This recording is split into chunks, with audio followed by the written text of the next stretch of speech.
आदरणीय बंधुओं, माताओं व मेरी प्यारी बहनों, राधे राधे।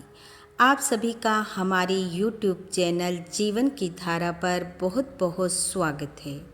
बंधुओं, आज हम इस वीडियो में भगवान श्री कृष्ण व ऋषि दुर्वासा की कथा सुनेंगे, जिसे सुनने सुनाने से भगवान श्री कृष्ण की कृपा से समय शुभ व मंगलकारी होता है। कथा सुनने के बाद यदि आप हमारे चैनल पर नए हैं तो कृपया हमारे चैनल को सब्सक्राइब करें, बेल आइकन को प्रेस करें ताकि हमारी वीडियो की नोटिफिकेशन सबसे पहले आप तक पहुंचे। वीडियो को शेयर व लाइक भी जरूर करें। कथा के अनुसार एक बार ऋषि दुर्वासा अपने शिष्यों सहित कहीं जा रहे थे कि रास्ते में एक जंगल में रुककर उन्होंने कुछ समय विश्राम किया। समीप ही द्वारिका नगरी थी।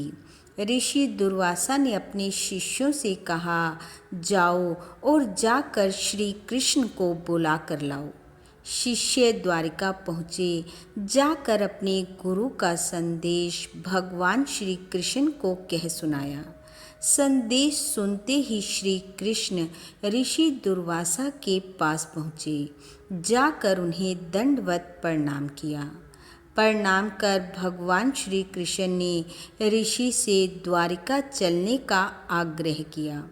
पहले तो ऋषि दुर्वासा ने चलने से इनकार कर दिया, पर जब भगवान ने फिर से विनती की तो ऋषि बोले, ठीक है, हम तुम्हारे साथ द्वारिका चलेंगे, पर जिस रथ पर बैठकर हम द्वारिका जाएंगे उस रथ को घोड़े नहीं खींचेंगे। उसे एक ओर से तुम और दूसरी ओर से तुम्हारी पटरानी रुक्मणी खींचेगी। यह सुन भगवान श्री कृष्ण उसी समय दौड़ते हुए रुक्मणी जी के पास गए और जाकर उन्हें कहा कि ऋषि दुर्वासा को तुम्हारी सेवा की जरूरत है। रुक्मणी जी ने अपनी स्वीकृति दे दी और दोनों ऋषि दुर्वासा के पास आए और उनसे रथ पर बैठने की विनती की। ऋषि अपने शिष्यों सहित रथ पर जा विराजे। यह देखकर भगवान जरा भी विचलित नहीं हुए, क्योंकि वह जानते थे कि ऋषि उनकी परीक्षा ले रहे हैं। दोनों ने रथ को खींचना आरंभ किया और कुछ ही समय में वे रथ को लेकर द्वारिका पहुंच गए। फिर भगवान ऋषि दुर्वासा को लेकर अपने महल में आए, उन्हें राज सिंहासन पर बिठाया, उनका पूजन व सत्कार किया। फिर 56 प्रकार के व्यंजन बनवाए और उन्हें ऋषि के सम्मुख रखा और खाने के लिए आग्रह करने लगे। लेकिन ऋषि दुर्वासा ने भोजन करने से इनकार कर दिया।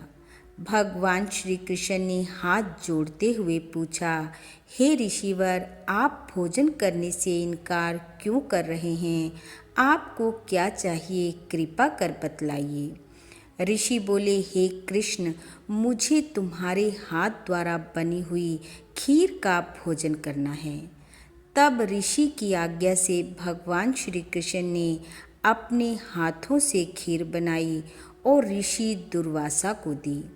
ऋषि ने थोड़ी सी खीर का भोग लगाया और फिर उसी खीर को भगवान के आगे करते हुए कहा कि आप इसे खाओ। भगवान ने भी थोड़ी सी खीर का भोग लगाया। ऋषि दुर्वासा ने भगवान श्री कृष्ण से कहा कि इस बची हुई खीर को आप अपने सारे शरीर पर लगा लें। भगवान श्री कृष्ण ने आज्ञा पाकर खीर को अपने शरीर पर लगाना शुरू किया। उन्होंने सारे शरीर पर खीर लगा ली, परंतु जब पैरों पर लगाने की बारी आई तो भगवान बोले, हे ऋषिवर, यह आपका भोग प्रसाद है, जिसे मैं अपने चरणों पर धारण नहीं कर सकता। यह सुनकर ऋषि दुर्वासा अत्यंत प्रसन्न हुए और कहा, हे वत्स, मैं तुमसे अति प्रसन्न हूँ। तुम हर परीक्षा में सफल रहे। मैं तुम्हें आशीर्वाद देता हूँ कि पूरे शरीर पर तुमने जहाँ जहाँ खीर को धारण किया है, तुम्हारा वह अंग वज्र के समान हो जाएगा और तुम्हारे ये चरण अति कोमल रहेंगे। तुमसे प्रेम करने वाले तुम्हारे भक्त इन युगल चरण कमलों को अपने हृदय रूपी सिंहासन पर धारण करने के लिए जीवन भर प्रयास करते रहेंगे और तुम्हारी कृपा पाते रहेंगे। ऐसा आशीर्वाद देकर ऋषि दुर्वासा प्रेम पूर्वक वहाँ से चले गए। बोलो भगवान श्री कृष्ण की जय। बंधुओं, भगवान श्री कृष्ण की कृपा आप व आपके परिवार पर सदैव बनी रहे। आपका घर आंगन खुशियों से महकता रहे।